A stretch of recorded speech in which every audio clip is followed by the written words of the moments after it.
Staying on topic with the Nate Diaz fight. Gabe, what did you think about him submitting Tony Ferguson in the fourth round? What I think of it, man, you knew everybody knows not to go on the ground with Nate Diaz. I don't know why they haven't learned. He tapped Conor McGregor out, which is a way better pound for pound fighter than Tony Ferguson. Tony, I don't know what your coaches were thinking and telling you. They literally told you to take him to the ground. Nate Diaz was putting motherfucking damage on your feet, on your legs. He was kicking them, and your team advised you to take him down in the last round. I don't know why. I really want to find out from this team, but congratulations on Nate Diaz for tapping another motherfucker out. Nice. And going out with a bang. That was his last fight, right? Yeah, it's his last fight. Not too sure what he's going to do next. He said he wants to take over another industry. He said he wants to create his own fighting brand and stuff like that, right? I guess so. I'm all for it. Anybody that's been in the game and respects the game as much as this guy, I'm all for it, man. The amount of work this man has put in, the amount of headlining fights he's done is insane. Him and his brother. So I'm all for it. This is like if LeBron James left the NBA and started his own franchise. Yep. Like this is big. Yeah, I think touching on that topic I think it's, in my opinion, I think it's good for the sport that it's, bringing more competition to, the UFC and MMA, other MMA fighting, what do they call it? Brands? Franchises or some shit like that. You know what I'm talking about.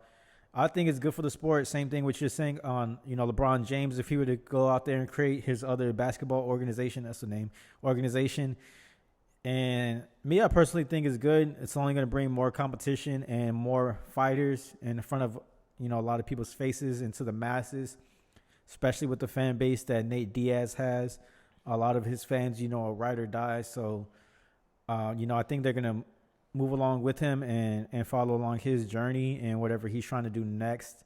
So definitely looking forward to that. I know Khabib also has his fighting league and an organization that he's putting together and running as well. So, as these fighting organizations are popping up, I think, it's definitely good for the sport. I would love to see it in other sports such as basketball and football and even baseball. They have a lot of talented people where they could easily put their own organization out of business if they took the top 20 to 50 just forming an alliance, top players and formed an alliance. I believe Gary Vee has touched upon that before. If you take the top 20 of the greatest, 20 of the best NBA players right now, and they all got together and formed, and they got together with a super, rich millionaire or billionaire that could fund that franchise in that city. I think that's definitely a route that I would love to see in other sports. Especially like the ones I just named are just a few. You can see it in soccer, rugby, tennis, anything like that. I think now in the future generation, we're pulling into something more where we're going to be independent based and start a lot of new organizations on things like that. And just to touch on that, I mean, even with everything going on, all the rumors, talks of the Web 3.0, the NFTs, right? It's only going to give more power to the creators and everybody taking charge of everything going on. I think the possibilities are endless. I think it's going to take a little bit of time, but of course, I mean, it looks like it's going to, whoever is the creator, all the power is going to them at that time. So why not jump on it early before everybody? Yeah, definitely a lot of things that you're going to be able to incorporate with a lot of the Web3 things like you're talking about. One that I would love to see would be something with sports. And I would say, either NFTs or some type of blockchain type of technology that could incorporate to sports. I think that would be cool. They have a lot of options in what they could do it with. Things like T-shirts, jerseys, say if you buy a certain Luka Doncic jersey, then you get an NFT of his rookie card or something like that. That I would love to see that more in sports. I think it would bring a lot more memorabilia and things like that could be traded on the blockchain. A lot of it right now is, actual memorabilia that you have to touch. And that itself is such a big business, with sports cards, sports collectibles, things like that. I can't wait to see into what it turns into in this, as this Web3 develops and these NFTs and blockchain gets more recognized and more used and, more uses for it and things like that. Definitely would love to see that incorporated with sports, even in UFC. You say you buy a certain person's glove and then you get, I don't know, like an autographed bobblehead NFT, something like that. What are some of the things you're looking forward to with that, the Web3 and just things like that and blockchain in general? Just to touch on what you were talking about, yeah, I mean, it'd be awesome if, if I was to purchase let's say, I don't know, a George St. Pierre or a shirt. And if he ever was to, let's say if he ever was to return to the UFC, I am guaranteed either a virtual or in-person seat just for owning that.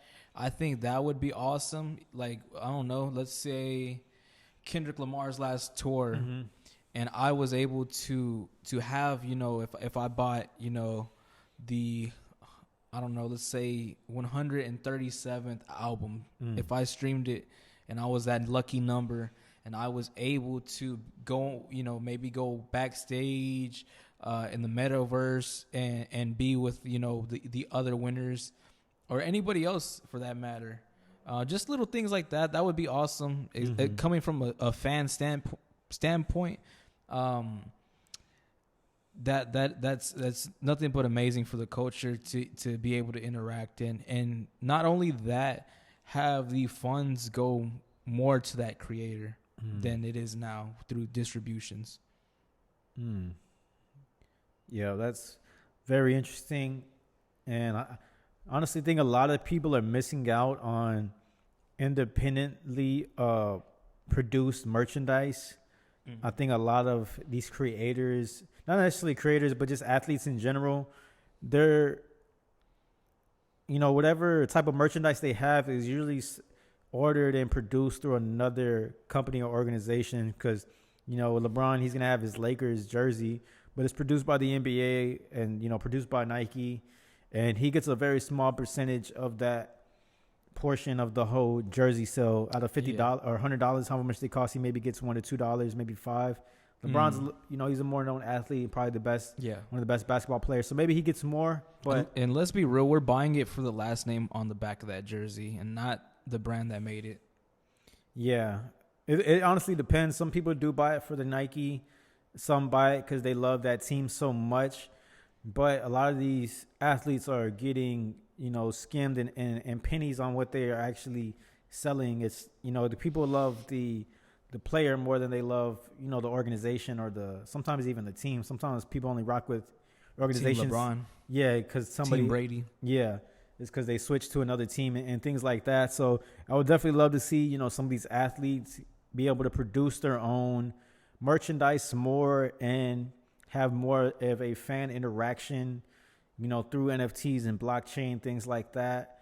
And just in general, just for them to produce their own merchandise, they're going to make a lot more of that money. Sometimes, there are these contract, stipulations and things like that where you can't go out and do that. So I do understand that. But for the ones who don't have that, I would definitely love to see more of that independently pushed merchandise where they can push it themselves. They can promote it and market it. A lot of these people, they already have their own fan base, on any type of social media. So all they have to do is post it. Hey, just made these new shirts, go out and support. And even when you were saying they could use as an NFT or a blockchain, and say you buy the shirt, you could get invited to if they had their own organization, like I'm talking about, into like, say, an expedition game or something like that, where, it's a small local, not to the masses, where you can kind of just view an event for, those type of people and things like that. I was definitely looking forward to that. A lot of things that still aren't being pushed with this new blockchain technology. As it develops more, you're only going to see more uses for it and it be known more. And, so I'm looking forward to that. All right, Gabe. So let's go into how you got your first deal. What were some of the lessons that you learned along that deal? And if you can go ahead and talk about it. Okay, so some lessons that I learned with my first deal, like Josh said, I believe it got chopped up, the video somehow. But like Josh said, my first deal that I locked it up too high. It needed way more work than what the property was actually worth. Did not go anywhere with that deal. The thing that I learned was check out the property, verify the condition, because sellers can be liars, just like anybody else in the world. But that would be my first, make sure that the property's condition is worth even, locking up. So that's the biggest lesson for me on my first one. Now, fast forward to the first deal I got closed. I believe it came from a text campaign. We may have been texting Bryan, Texas, out-of-state owners. And it was about a property that they owned in Bryan, Texas. Mm-hmm. They were not looking to sell that property. They lived there forever. They planned on staying there forever. Mm-hmm. They loved that neighborhood, but they did own another property. And this property was in San Antonio. It was pretty much about to be vacant because they had a son living there. It was a junior. He was living there, but he was pretty much about to relocate and move with his girlfriend, his soon-to-be wife. So they were looking to sell that property. I built great rapport with the seller's wife. She was awesome. She actually invited me into her home, and I went and took a trip out to their house where they stayed at. Met the sellers. I was a bit, terrified at first. It was one of my first It was probably my second in-person appointment, so I was still nervous and nerve-wracked a bit. But they made me feel right at home. We just met, had common ground, talked about a lot of stuff going on in the world. I think at the time Trump had just became president, and they had kind of asked me how I felt about them, and I felt how they felt about him. So that was easy to make common ground on that. Yeah. And as I'm there with them, another wholesaler, I guess, that they had been talking to called them up. And the Solomons denied the call because he said he had already gave me his word that he was working with me, and that we were gonna move forward. So he pretty much cut that off. We locked up the property in San Antonio. Never went to go see the property. I believe we sent it out to somebody we knew over there. They had it for a couple of weeks. It was getting closer to the closing date being set. And I did not want to lose that deal. So I ended up sending it to another company that was out there, another group of wholesalers that are pretty established over there. And within 2 to 3 days, I want to say they were able to sell the property. They sold it fairly quick. So that one got closed. The Solomons, the sellers, were happy. I was happy that it got closed. And they were able to move on from it because they were pretty close to dropping that deal. Yeah. Because it was taking some time. And that was the reason I had sent it to the other group to get it closed. Even though the first person we sent it to for the opportunity didn't sell it, we ended up sending them some money too. And I think in total, me and Josh and another partner, we walked away with about $3,500. And the company that sold it walked away with $3,500 as well. The other person, they didn't walk away with as much, but everybody still got paid. We solved a problem. And in this business, that's what it's pretty much all about, solving as much problems as possible. If you're able to do that, you will be pretty successful. Yeah, and I think on that one, too, we had to extend it, or we had to pay them more money to extend the closing date like another week or two. Okay. Because I remember they did want to back out, or I don't know if they wanted to back out or they just wanted a little more money. A cash advance. Yeah, and we told them, hey, give us another week or two, and we're going to pay you a little more money. And at first we told her, it would be on the closing day, hey, we're just going to give you more money. at that time, but we actually had to advance them like $500. We sent a check through the mail. They ended up getting it, and so they were cool with it. And so that actually saved the deal. Had we not sent them 500, we might have ended up losing the deal. In this case, again, $500 ended up making $7,000 for us and another partner, and that's just another way.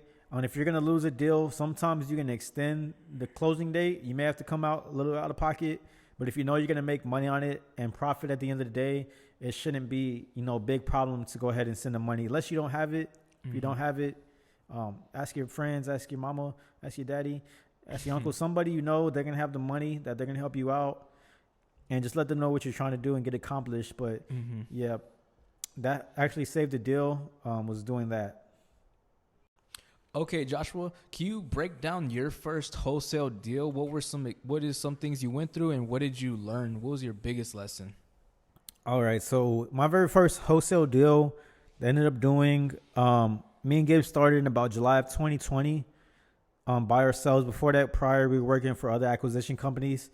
And me and Gabe started June or July.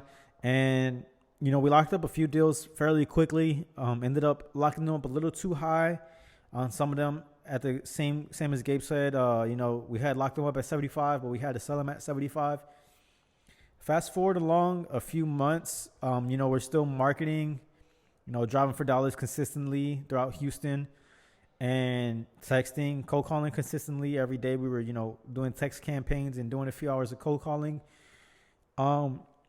And I eventually stumbled across Brian in College Station, the same place where Gabe did his first deal, or where the sellers were located. And, I pulled a couple of lists. Anytime I would go into a market, or anytime I would pull a list, I would always pull. This is when I first started. I would pull the vacants. I would pull the liens list. And I would always pull the pre-foreclosures, I want to say.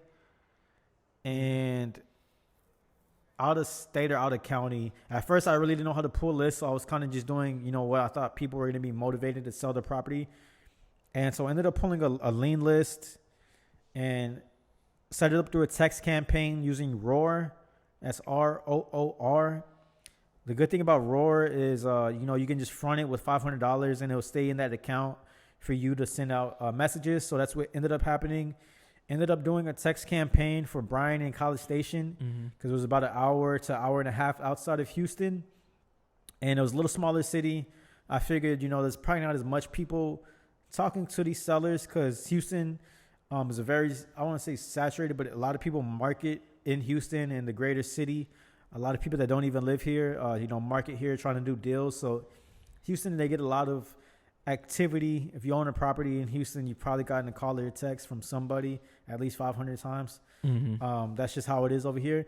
And in Brian in College Station, I was like, hey, I don't, think there's a lot of people marketing over here. Let me try it out.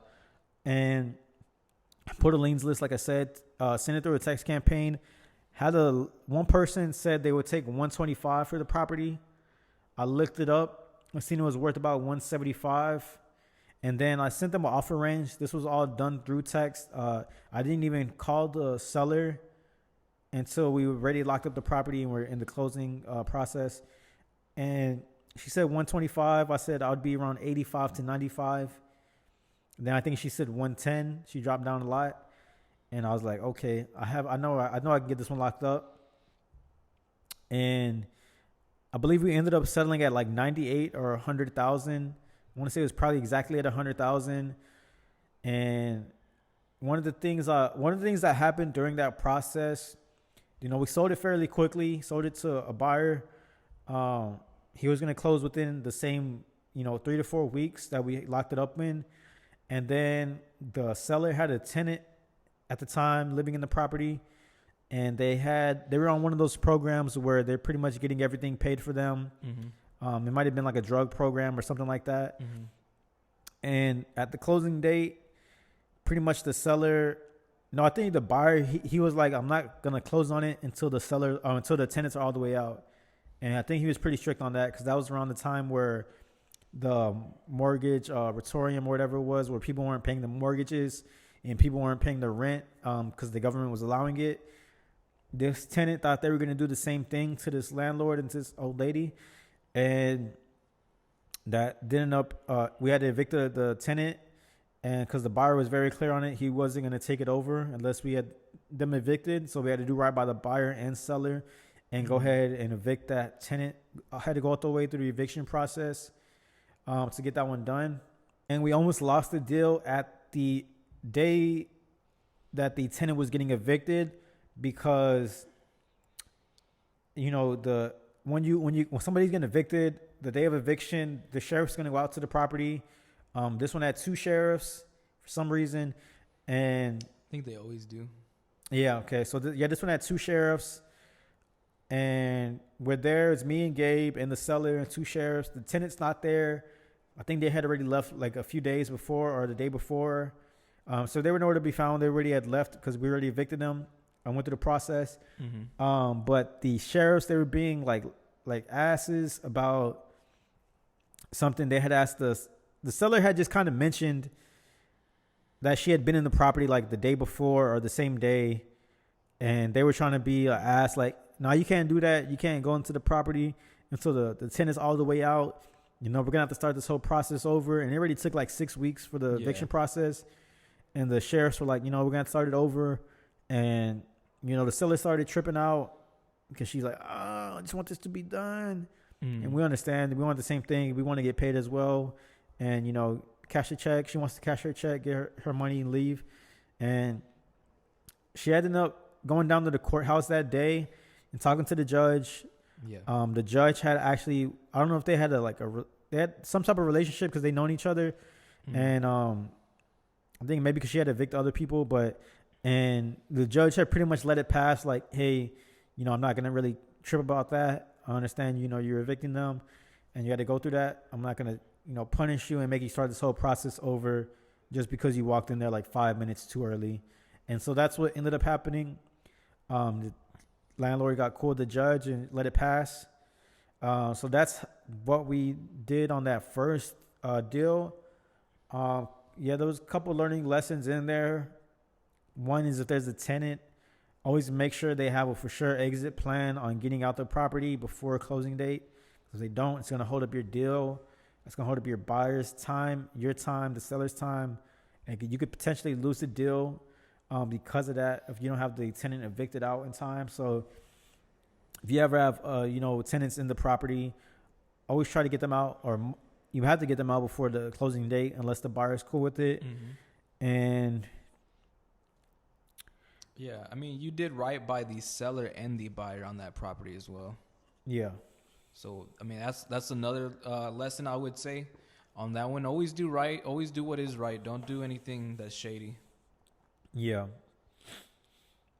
Yeah, for sure. Don't ever do anything that's shady. Just always do right by the seller. As even sometimes you may not even get a deal, but you bless them in some type of other way, and then the blessings always come back to you.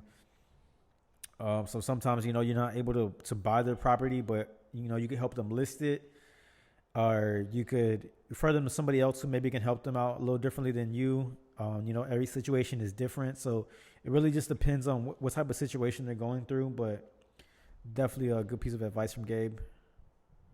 Yeah, so that was how me and Gabe, we did our first deal. A couple common things with both of the deals was, one, they were non-owner occupied. And I want to say on mine and his, they were both out of county as well. So that adds, another factor to them being non-owner occupied. They don't even live in the same county. Because they both lived, I think mine's lived at least like an hour out, and then yours was 2 to 3 hours, so where they couldn't go to the property. And we solved a couple problems within that alone. I forgot to mention that the seller actually had 2 properties, and they were both properties back to back or side by side. And after we closed that first deal with that seller and Brian, a few months later, she ended up selling us that second house and ended up making the same amount of money, $10,000. Ended up having the same problem, the tenant problem, eviction problem.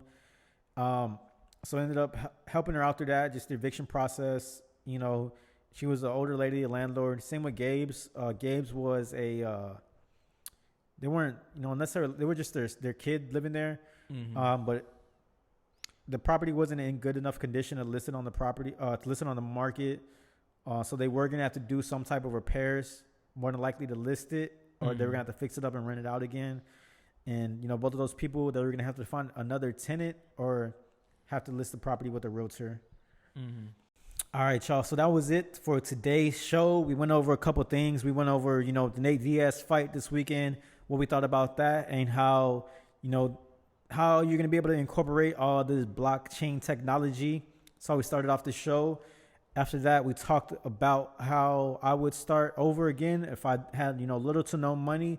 What would I do? And we also talked about how me and Gabe got our first deal that ended up closing. Gabe made $7,000 on his first deal. I made $10,000 on my first deal. And there was little to no money with both of those deals. Like I said, both of them we probably got for under $1,000 or $2,000. Ended up making a couple thousand on that one. And so we talked about that. If you take consistent action and, talk to these sellers every day, talk to these sellers or buyers every day, which avenue, you want to take with that. The main thing is to always remain consistent. And as long as you are consistent in whatever you do, you're going to see results, whether that's working out, anything like that, or, the real estate business, or just even learning, you're going to start seeing the results and start seeing the compound of that consistent action. That's going to be the biggest thing is, just to remain consistent. Don't let these no's get to you from anybody.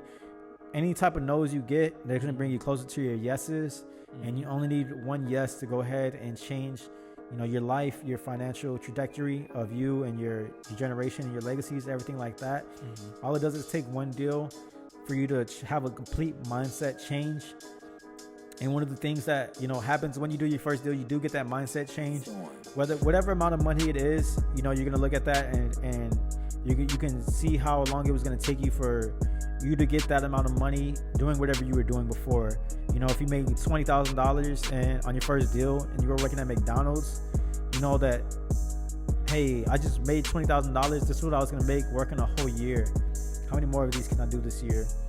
And, I always think it's a bigger mindset change if you've never seen that amount of money before, or never had a crazy amount of money. Any type that's, anything over $5,000, I say you're really going to have a mindset change, especially if you haven't seen that much money. And I made $10,000 this time. How much am I going to make next time? So that's always the biggest thing, is you're always going to have that mindset change. And after you do your first deal, you get that proof of concept. And, you really just start thinking differently after you go ahead and do your first deal. Gabe, is there anything you want to leave the people with before we let them go? Appreciate you guys for tuning in. Let us drop some comments what you're digging about the show. Appreciate you guys for tuning in once again. And like Josh said, just stay consistent, take action, and don't let that no discourage you, because like he said, it takes one yes. We could have stopped at the first deals that fell apart, and that would have been it, and you guys wouldn't be watching this. But that yes is gonna change your life. So keep at it, keep hustling, and keep moving towards that goal. Till next time. Aight.